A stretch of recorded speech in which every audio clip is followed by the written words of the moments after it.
Welcome back to the Reading and Writing Podcast. My guest today is Gail Aldwin, author of the novel This Much Huxley Knows. Gail, welcome to the podcast. Yes, good to be here. Thank you. Sure. Well, if someone hasn't yet heard about your new novel, This Much Huxley Knows, how would you describe the novel? It's got a young narrator. So the narrator is 7 years old, and that's the Huxley of the title. So it gives a new perspective on the follies of adults, really. It's set just after the Brexit referendum in a London suburb. So it's a time of community tensions, and it's Huxley's unique take on that. He's also a very lonely boy. And when a new arrival to the community comes in, he can see the loneliness in this other person. Now, this other person is an older disabled man. And because of the problems with Brexit, there's a lot of suspicion around, and the parents and the community are very suspicious of this new arrival. But Huxley senses Leonard's loneliness because he experiences it himself. So it's an exploration of intergenerational friendship too. And do you remember the original idea or impetus that led you to writing This Much Huxley Knows? I was always interested in intergenerational friendships because from my own experience, I used to really, my next door neighbor when I was growing up, her dad, I used to really get on with him really well. And it seems a pity now. I mean, I'm all for child protection, obviously, but there is a lot of barriers to children engaging with adults that are not directly connected with their family. So, it's a balancing act, isn't it? I mean, obviously you want children to be safe, but it seems a pity to me that it's so difficult for children to have these intergenerational friendships that I, for one, really valued. Sure. That makes a lot of sense. I'm curious, what was your writing journey that led you to writing and getting your first novel published? Well, my first novel was called The String Games, and that took a very long time to write. So that story, it's a 3-part novel. It's a coming-of-age novel, and it's about a young boy that goes missing during a family holiday in France, and it's told from the viewpoint of his older sister. So we meet her first at the time that he goes missing when she's 10 years old, and then we meet her again in the middle part of the novel when she's a vulnerable young person due to this experience of loss. And then again at 23, when she's able to address issues of unresolved grief. So that was a very different story to Huxley. But Huxley came out of The String Games because I so enjoyed writing about this young boy. He only had a very small part in it because very soon into the novel he got lost. And so I just really enjoyed writing about him, that I wanted to do that more. And I thought, I'll try writing from the perspective of a 7-year-old. And that was quite challenging to start off with. And my writing group said, you'll never sustain that for the whole length of a novel. And I thought, tell me I can't do something and I'll really want to give it a go. And so I was determined to make it work. And once I got the voice, I was there. But getting into the voice of a 7-year-old is quite a challenge because obviously a 7-year-old child is at the other end of the scale from me. I'm an older woman writer. But it had its advantages too, because I was never tempted to write in my own voice. I always had to get into the mind of Huxley to write. So it had its challenges and its good side as well. And what was that process like for you of writing from the perspective of a young narrator? Did you, were you researching even like pop culture references, or what were there anything that you did to kind of think about and get yourself into that mindset so that it was somewhat authentic?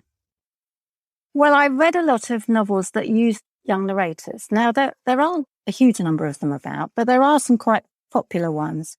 You may remember Room by Emma Donoghue, which was made into a film.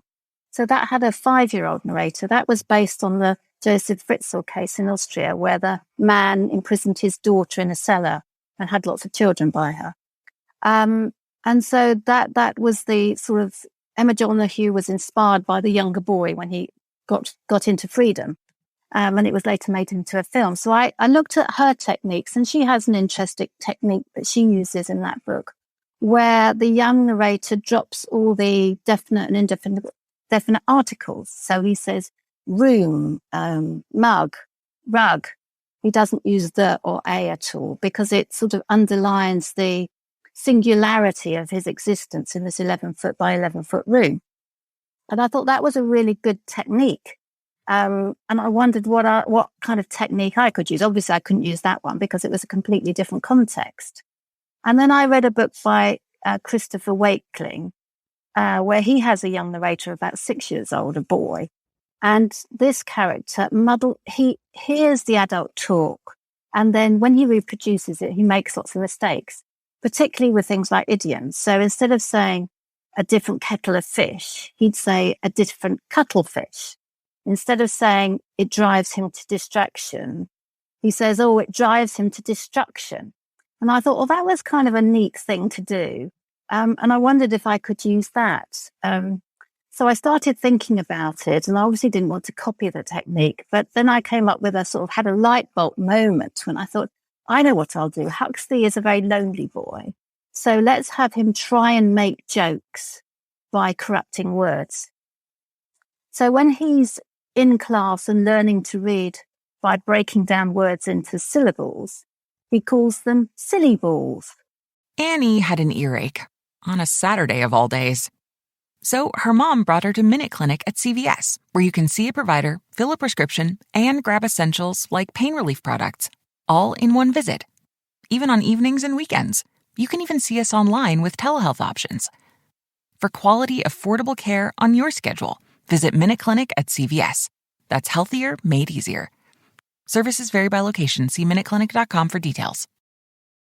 With MailChimp, you get a whole lot more than a URL. You get an all-in-one marketing platform to help drive sales. That means you can connect your data to make more informed, smarter decisions. And you get powerful automation tools like our Customer Journey Builder to ensure you never miss an opportunity to turn shoppers into loyal customers. So if you're ready to integrate your marketing and boost sales, get started today at MailChimp.com/smartmarketing. MailChimp, built for growing businesses. When he's, and there's lots of other examples of how he sort of changes words to try and make them funny. He overhears his parents talking about being sarcastic, and he calls it starcastic. And there's several things that, bring humor to the novel. And early readers have said, one early reader said, it's ages and ages since I last found myself chuckling at a book. So I think the humor in it works, but I had so much fun with these words. It was playing around with words is a lot of fun. And I'd shoved so many of these corrupted words into the novel that by the time I'd finished it, I had to weed so many of them out because I was obviously having too much fun with them. So what was your writing process when you were working on the novel? Did you write an outline extensively before you began, or were you kind of just seeing where the narrative took you? No, this novel I plotted to the nth degree, because my previous novel, The String Games, I just wrote from the seat of my pants, and it took me 5 years to complete that novel. So I wasted so much time writing stuff that I didn't need. Although people say no writing is ever wasted. And actually you can recycle things. I'm very much into recycling things that you do cut. So you can sometimes take your cut bit of the story that's cut out and work it into a short story or a piece of short fiction. But no, I plotted this one really carefully, and I had this sort of amazing grid that I'd worked out, so you could see where the subplot and the plot sort of dovetailed together. And I stuck to it about 80%, I would think, and then about 20% was sort of things that happened as I went along. Well, given your success with writing this much Huxley Knows and then your first novel, what writing advice would you offer for those who are working on their own stories and novels? I think for a novel, what I've learned this time around is you have to keep on working at the novel. When you think it's finished, it's not. it's difficult to know when something is really finished. But I found that I probably submitted this novel too early.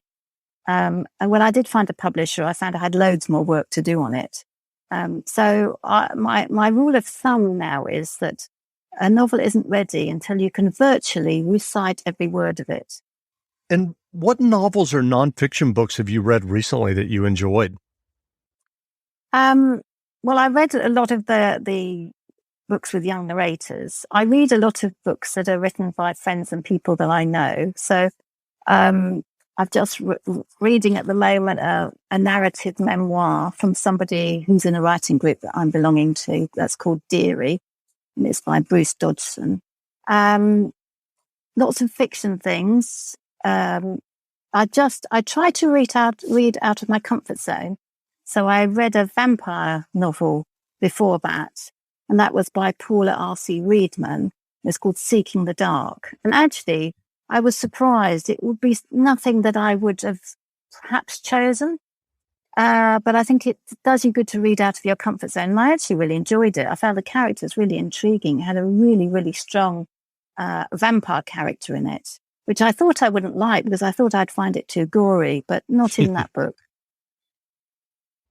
Well, you've mentioned several times your writing group. Can you tell us a little bit about that and how it works? Well, the writing group meets once a month. Obviously much more difficult in lockdown. So I haven't been for a very long time, but I do have collaborative groups that I meet up with. So I've got 2 other writers, and we meet together to write comedy sketches together. And we were able to do that all through lockdown. And even before that, actually, I feel like we were slightly ahead of the game because before lockdown, I was actually living in Uganda. I went there as a volunteer to a refugee settlement in the north of Uganda called Bidi Bidi. And they were host to refugees from South Sudan. And although I didn't do any of my own independent writing while I was there because it was such an intense experience, I still carried on writing collaboratively because the internet worked so well, and we could talk on WhatsApp, and then we use a online script writing facility called Writer's Duet, which is really good. So we could all look at the script simultaneously, and we could all edit it at the same time as well. And how do you receive the feedback that you get through your writing group? Did it impact your writing and editing of This Much Huxley Knows? Yes, I had a lot of feedback. I mean, they were really good at certain points because I was worried about the jeopardy in the novel, and and I didn't think there was enough of it. And what they suggested that I just made it peak more. So heightened the jeopardy in it. It was all in the novel, but I just hadn't highlighted it enough. So things like that is really useful, because I was struggling to see. They were telling me I needed more jeopardy, and I just didn't know how to do it. And then they said, well, why don't you just, you use what you've got and just heighten it. So that's what I did, and it's worked out really well. And the readers, I've been so delighted with the early reviews that I've had. It was on a blog tour last week, and I was so thrilled with the feedback from the book bloggers because these are really experienced readers, and they found it, a unique way of telling a story, and they all absolutely adored Huxley. That's great. Well, where can people find you online if they want to learn more about you and your novels? Well, I've got a blog, which is gailaldwin.com. And all the novel information is on there. I've also got a page on Amazon, which is Gail Aldwin. And the books are available online and through Barnes & Noble. Great. Well, again, we've been speaking with Gail Aldwin, author of the novel This Much Huxley Knows. The book is on sale now, so go buy a copy. And Gail, thanks for doing this interview. Great. Thank you so much. Great. Hate crimes are dangerous and insidious, but you have the power to help stop them. If you witness or experience a hate crime, a criminal offense motivated by race, religion, disability, sexual orientation, or other characteristics, you can report it to the FBI, who is committed to protecting communities and supporting victims. Submit a tip at 800-CALL-FBI or tips.fbi.gov. The FBI is here to help, protecting our communities together. Report hate crimes. Sling TV, built to save you money and bring you the channels you love, including ESPN, AMC, HGTV, and more. Watch your favorite comedies, dramas, suspense thrillers, news, sports, and more for just $35 a month. And your first month is only $10. Sign up now and start streaming right away on your TV, phone, and tablet. Take control of your TV solution with Sling. It makes TV flat out better. Go to sling.com to sign up now and get your first month for just $10.